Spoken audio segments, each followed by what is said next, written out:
Embiid still not doing the back-to-back thing, Gil. Why is he playing? It doesn't make sense. Your whole team is injured. It's not like you played the younger guys to get experience. Your older guys that you're banking on ain't playing. And you're still trying to bring Embiid back to do what exactly? What is he gonna come back and do what? Yo, you said pack it up for the season. I said that the first week. He started off the season injured, then Paul George tweaked his season over with. Yeah. I still owe you more money. And if you keep lingering on, that means next season, can't play back-to-back. Like, how long are you going to keep trying this little routine? Sit them two down. Him and his fingers, sit it down. Fingers and legs, sit down.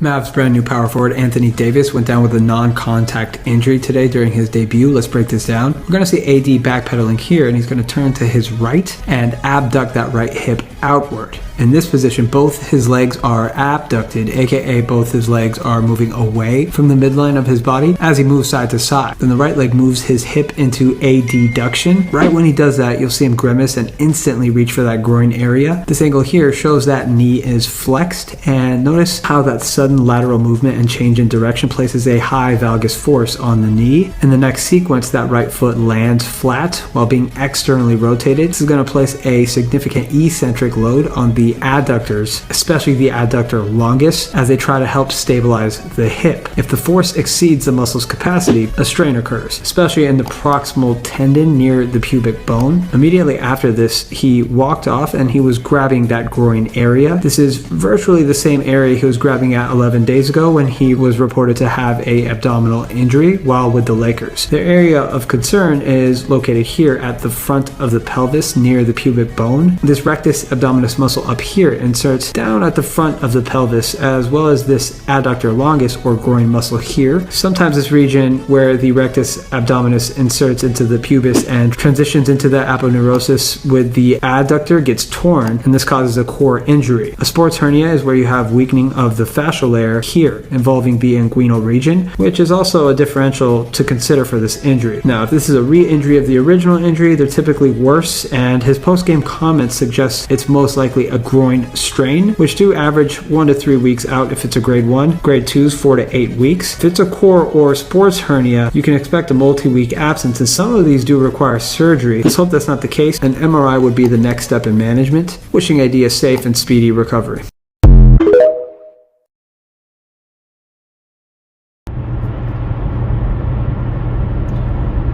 What's going on, everybody? This is MDENT313, and I'm back at y'all with another one.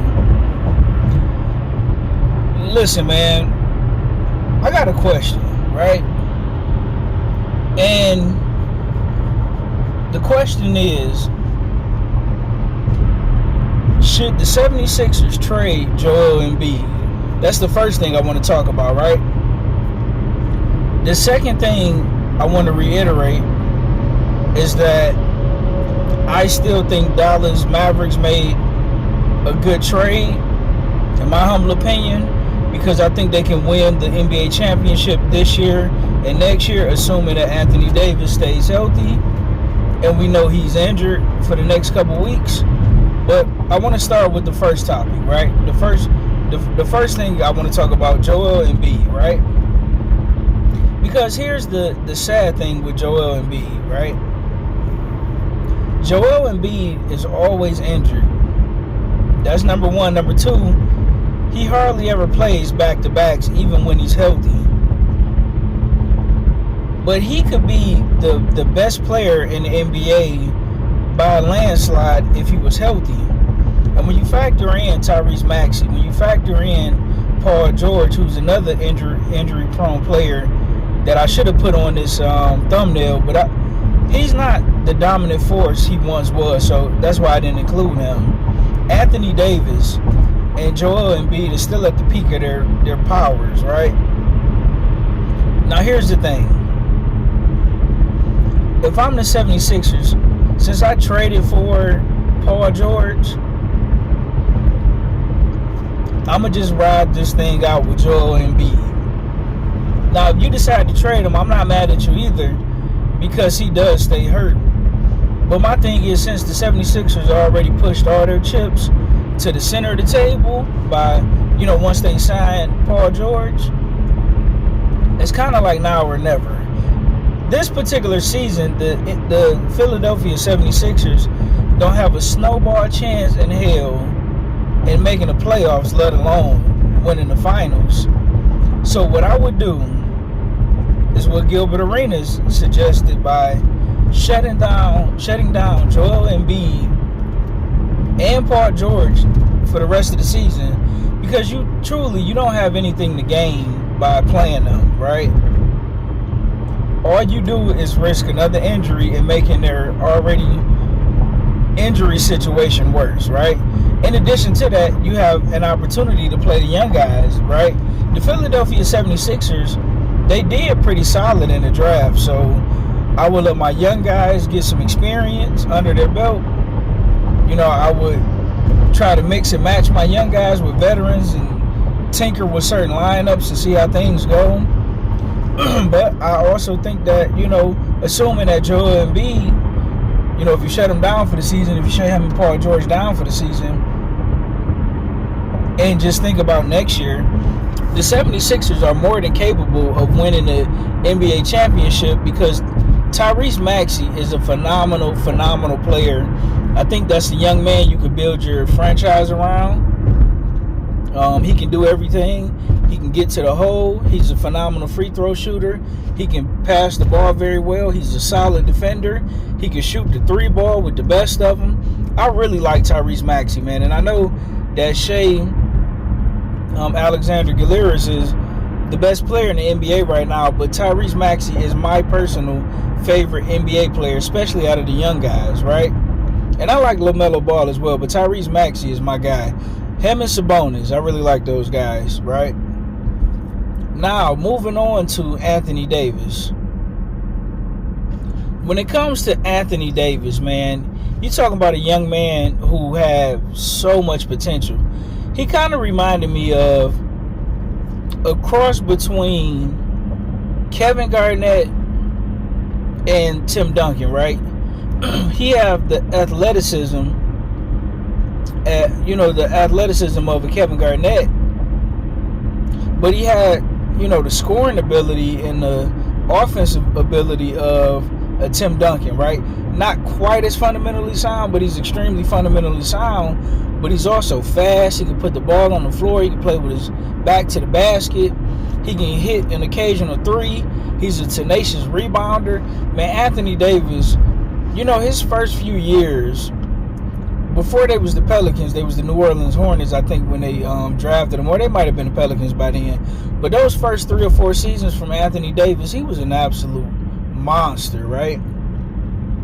And it's sad to see that, he couldn't, throughout his career, especially as he got older, couldn't really stay healthy.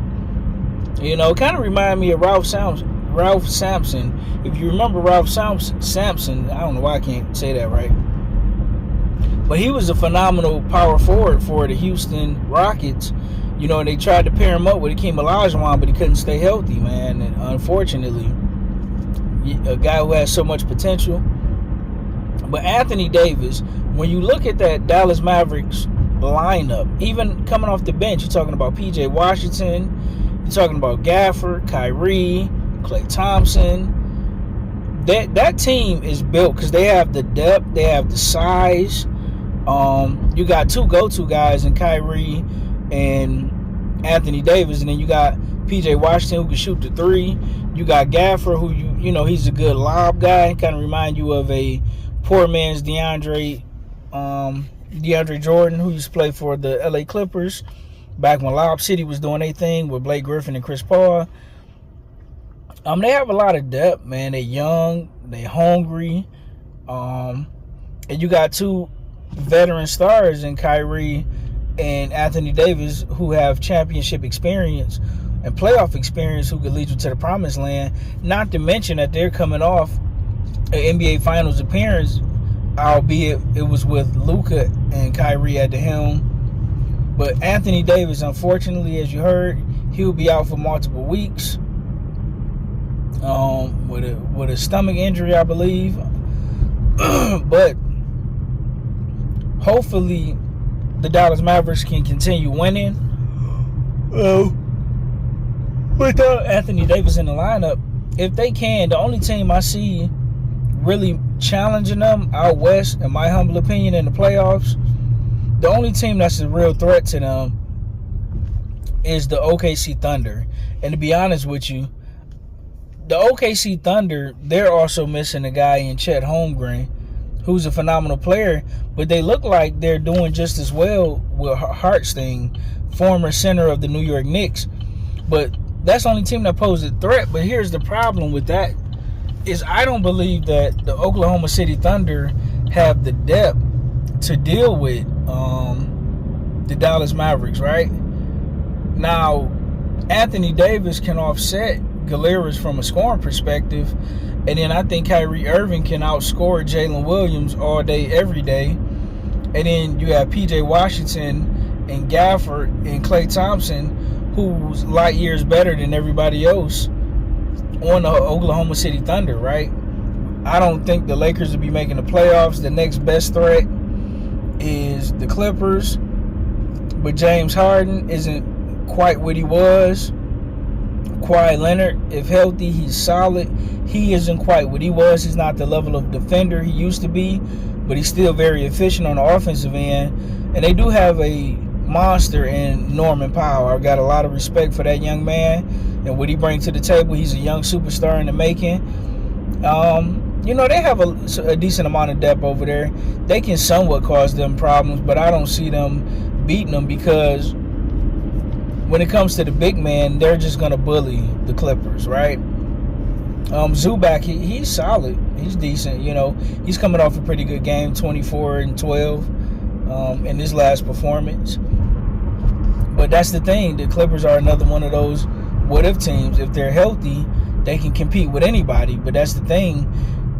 Kawhi Leonard don't stay healthy. James Harden is a fraction of what he was, and Norman Powell is still young. So, they have a decent amount of depth, but not the same quality of depth as the Mavericks. So, those are the only two teams I can really see contending with them and dealing with them. The Spurs won't really be in the mix since Sacramento Kings lost De'Aaron Fox. They're not really a threat, even with Zach LaVine, DeMar DeRozan, and Sabonis. Fox was a different level of playmaker than Zach LaVine, and he was a better fit. So Sacramento, you don't really have to worry about. I personally believe the Minnesota Timberwolves took a step back when they got rid of Karl Anthony Towns.